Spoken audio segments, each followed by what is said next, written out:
किसी शहर के रेलवे स्टेशन पर एक भिखारी रहता था। रोज वो ट्रेनों में भीख मांगकर अपना पेट भरता था। एक दिन उसकी नजर एक सूट बूट पहने लंबे आदमी पर पड़ी। उसने सोचा इससे जरूर अच्छे पैसे मिलेंगे।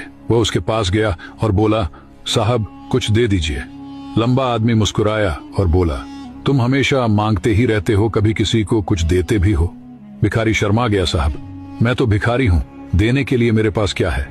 आदमी बोला, जब तुम किसी को कुछ दे ही नहीं सकते तो तुम्हें मांगने का भी अधिकार नहीं। इस दुनिया में लेने देने का नियम चलता है, जब तक दोगे नहीं मिलेगा भी नहीं। और वह ट्रेन में बैठकर चला गया। उसकी बात भिखारी के दिल में तीर की तरह चुभ गई। 2 दिन तक वह यही सोचता रहा, शायद मुझे भी इसलिए कम मिलता है क्योंकि मैं किसी को बदले में कुछ नहीं देता। तीसरे दिन उसने स्टेशन पर खूबसूरत फूल खिलते देखे। उसके मन में चमक आई, क्यों न देने वालों को बदले में फूल दूं।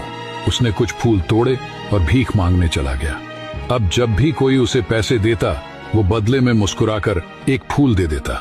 लोग खुश होते और उसे पहले से ज्यादा पैसे देने लगे। भिखारी समझ गया, देने में ही पाने का रहस्य है। एक दिन वही लंबा आदमी फिर स्टेशन पर दिखा।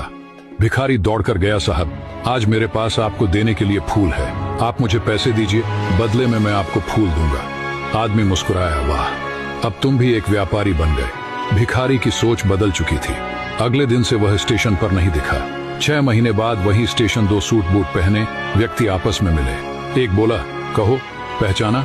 दूसरा बोला, नहीं। पहला मुस्कुराया, हम 2 बार इसी ट्रेन में मिल चुके हैं, मैं वही भिखारी हूँ। दूसरा व्यक्ति हैरान, ओह तुम वही, लेकिन अब तुम कहाँ जा रहे हो? वह गर्व से बोला, फूलों का बड़ा व्यापारी बन गया हूँ।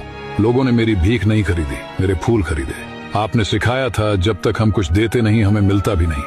उस दिन से मेरी सोच बदल गई और मेरी किस्मत भी। दोनों मुस्कुराए और आगे बढ़ गए। इस कहानी की सीख, सफलता हमारी सोच में छुपी होती है। तुम खुद को जैसा मानते हो जिंदगी भी तुम्हें वैसा ही बना देती है। इसलिए खुद पर भरोसा रखो और देने की आदत डालो, किस्मत खुद बदल जाएगी।